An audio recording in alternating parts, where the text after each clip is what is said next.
listen.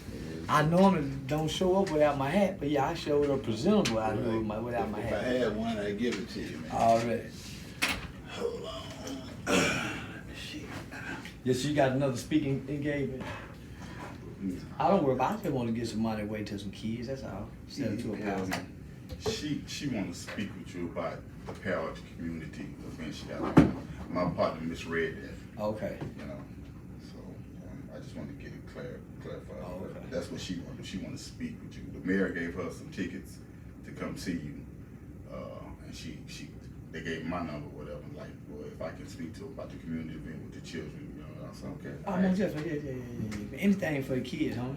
Yes, Love sir. the kid. Yeah. Here we go. It's the Golden Triangle's big station, Magic 102.5. We in the building. All right, y'all already know you've been hearing about it for weeks. This guy is in the city. He is probably one of the most known guys on social media, from the gram to TikTok to Facebook. I mean, he is out there, bro. We're glad to welcome him to Beaumont. He's going to be live at the Julie Rogers Theater tomorrow night. We got Charleston White in the house. What's up, man? Oh, man, I'm happy to be here, man. Yeah. Man, welcome to Beaumont. Yes, sir. I know you've been here a few times. Actually, this is my second time. In 2016, I spoke at the Orange County Juvenile Detention Center. They had a little Saturday program for some kids, so I spoke there in 2016. But other than that, this is actually my first time in Beaumont. Now, you know, and I gotta say, man, I mean, a lot of people don't realize that you really, you know, they say he loves the kids. You love the kids. Yeah, really. Because I was kind of like the little kid king, right? Who had a bunch of uncles and older cousins, Right. Who was caught up into the elements, the criminal elements of the streets, as well as who embraced the street side of our culture, right? Gotcha. So that was propagated to me, you know, from uncles who sold drugs, uncles who pimped, you know, uncles who was willing to let me smoke marijuana with them at 9 and 10 years old. Wow. So the culture shaped me, right? So ultimately, when you grow up, and then you start assessing and looking back on your life, trying to figure out what went wrong. So you start seeing it was our culture, right? I wasn't raised in poverty. I wasn't raised in abuse to neglect. My mother had a great job, a blue collar worker in the early 80s, worked for General Motors. So I grew up in a middle class America in the 80s that you know, that built America. Yeah. So while mom was gone, I was at home watching a hip hop video. it went from being in the fifth and sixth grade, you know, mimicking all of MC Hammer dances, to wearing Dickie suits, NWA, the gangsterism, right? Yeah, so so when gangsterism, part of our culture, hit our communities, I'm in my pre-adolescent stages.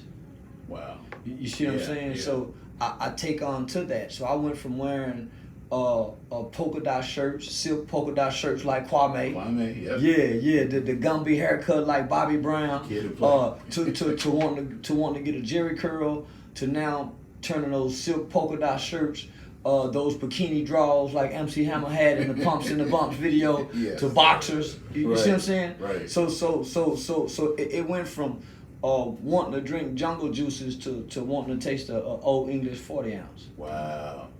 So what do you, I mean, and you say, you know, you come from a good background as far as a good household.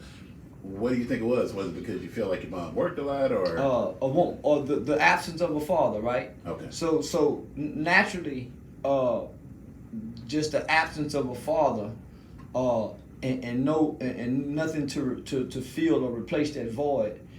As a kid, even when your parents divorce, you internalize it and feel like it's something that you did. Even as a kid with divorce. Even when kids are abused, they internalize it and begin to blame themselves. Gotcha. Even when children are molested, right? They internalize it and begin to blame themselves. So as a kid who's nobody really explaining why dad's not here, mom at work, she ain't got time to explain nothing. You those feelings of abandonment, where's my daddy? Why my daddy not here? When you go to school and see other kids interact with their father, so those feelings of abandonment, feeling unloved, feeling unwanted, why my daddy don't want me, feeling rejected, if you don't get to process that, right, you're not going through counseling, no, you're not going through therapy, eventually that hurt turns into pain, that and puffing every time somebody say something to him. Wow. So like Tupac says in one of his songs, when I get my weight up with my hate, I pay them back when I'm bigger. All right. When I get my weight up with my hate, so once they start getting big now, and you slap them across their hips and it don't hurt no more. Yeah. Now they bucking granny.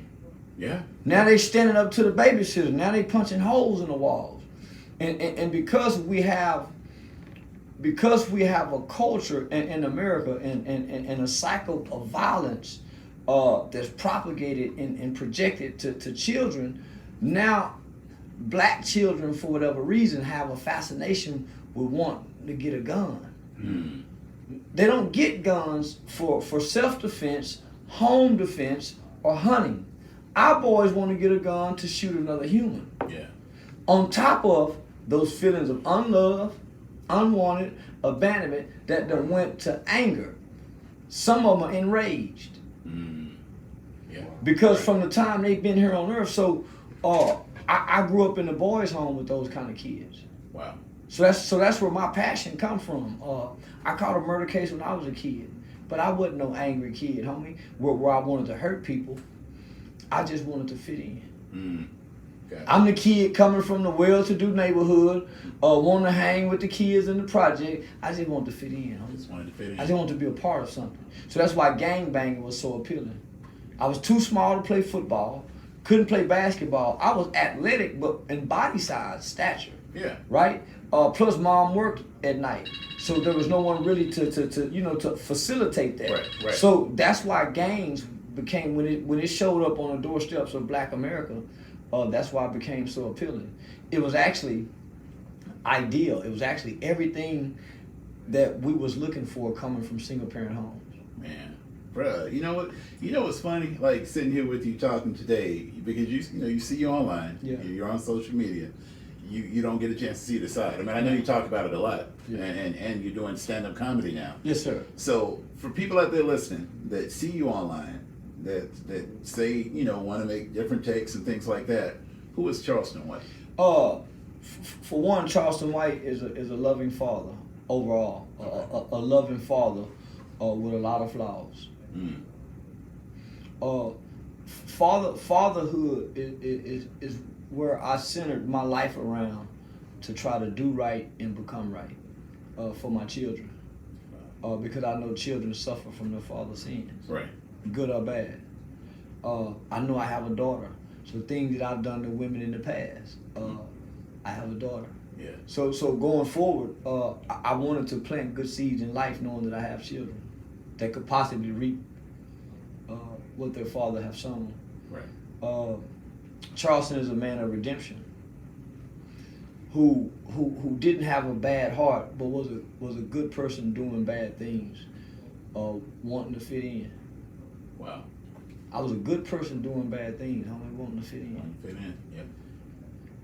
I've never committed a crime in the black community. Never. Really? Never. Wow. I've never shot a gun at a black person. I've never kicked a black person in the head while they was on the ground. I've never stomped a black person. I've never beat or abused a black woman. Never. Wow. Never in my life. Man. Like, bruh. I have 2 children by one woman.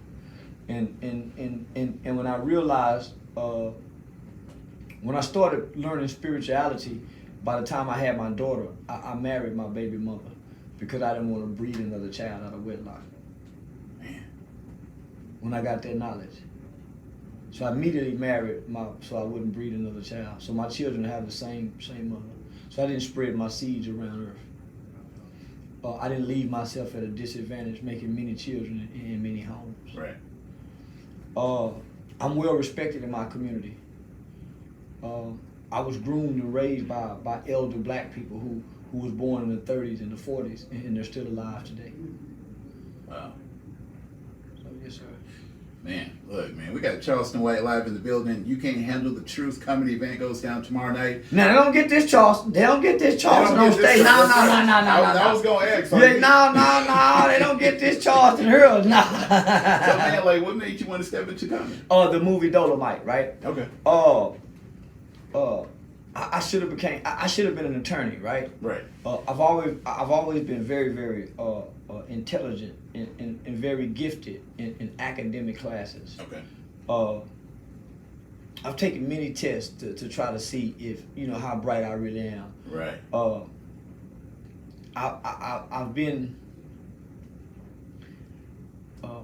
I've sat with some of the world's best psychiatrists and psychologists to pick my brain. I've been a clown all my life. Right. The class clown. I'm the family mascot. At the family reunion, I was the kid that can do the Michael Jackson that all the adults get drunk and call me in there to come perform for them. Right. So I just wanted to be accepted. It's just like the football player. I just always wanted to be accepted. Mm-hmm. So I've always been the life of the party in the environment. And so I took all of that as a kid, having an ability to public speak and do motivational speaking as an adult, on top of the knowledge I got in college when I took a public speaking class. Okay. Not only a public speaking class, I took a theater arts class. So in public speaking, I learned public speaking, professional speaking, but in the theater arts class, as well as studying literature, I learned about satire comedy. Mm. Okay. Right? Yeah. So most people know about comedy, but they don't know about satire comedy. Right. Because the world is kind of too sensitive for real satire comedy. Right. So if you fast forward to the 90s, Andrew Dice Clay, satire. Yeah. Very, very vulgar. Yeah. Red Fox, Richard Pryor, Maul Mabel, satire. So then you started having guys like Howard Stern who became shock jocks. Yeah. Take it a little further than satire comedy, right? Mm-hmm. So with this knowledge, okay, so you got satire comedy, and then you got guys like P.D. Green in your position, right? Yep. Mm-hmm. So I'm a 1977's kid, born in 1977. That's the black exploitation era. Yeah. During the black exploitation era, you got Superfly, you got the Mac, but boy, you got Dolomite. Yeah. Yep. You got Dolomite. Dolomite. So Dolomite come with a new game. He's satire in shock jocking. You right. And then bring it to the musical movie world. Man, he started kicking white folks' butts, doing things to white girls on TV. Right. That you're saying things. So when to sum all this up, I was a frustrated community activist, struggling in the community, very popular on Facebook, and was just venting online. Right. Yep. And then the movie came out, Dolomite, on Netflix that Eddie Murphy put out and played in, Right. and it's like a light came on.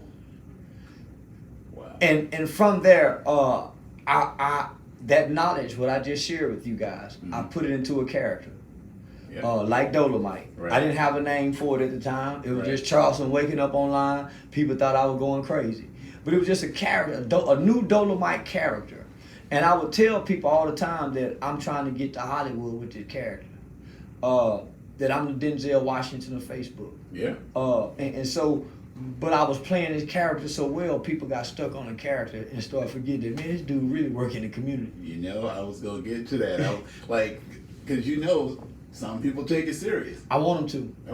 Okay. Yeah, I want them to, because I want people to understand that if you take me serious to the point where you can overlook my actions, then you've been lying to children. Because you've been telling children that actions speak louder than words. And I'll leave it at that. Really, man. Charleston White is in the building. Y'all can see him tomorrow night. You Can't Handle the Truth. Julie Rogers Theater, 765 Pearl Street, right here in Beaumont, along with so many other great, talented people are going to be on stage as well. Charleston Wicken, I know they already know, but They get all the characters. I leave Charleston White backstage nervous. I bring Rat Williams, which the internet created Rat Williams. Right. Yeah. I bring Chicken It Charlie. The internet created Chicken It Charlie because they said with my one eye and my vulgar narrative toward black people that I'm the new Uncle Ruckus. So I can't say I'm Uncle Ruckus. So I'm Chicken It Charlie. Oh, yeah. no. And if you know who Chicken Charlie is from the movie Roots, right? Yeah. Come on now, I'm putting history with funny. Come on now, I'm sliding in there on him. Man, you look, you spoon feeding him a little bit. Yeah. I like it, man. And then man, I'm gonna put a lot of truth in it. So see, I'm gonna put a lot of truth in this. Right. So you got the good, the bad, and the ugly. Yeah. A lot of people just talking about the good and the bad. I come to show the ugly. Man. Yeah, even that ugly truth. I love it, man. Charleston White is in Beaumont, y'all. Orange, Port Arthur, Lake Charles, everywhere surrounding. Y'all definitely need to be in the building. Got my man Todd Savoy in the house with us as well. Y'all heard me talking with him on the air yesterday. Todd, what's up, my brother? Man, I promised somebody that I would say this on air. So to Marsha Smith, she's going to be a part of the show tomorrow night. I want to just give her a shout out.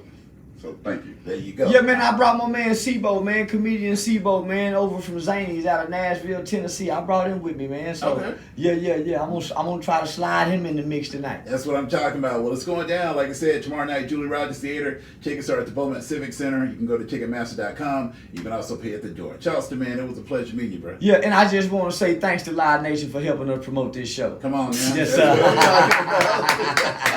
Man, y'all stick around. We got more music coming up right here on the big station, Magic 102.5 and KTCX.com.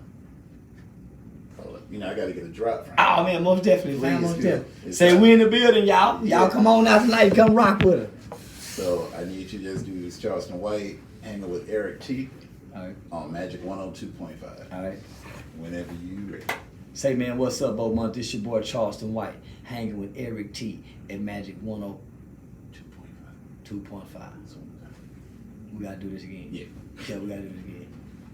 102.5? Yeah. All right, let's see.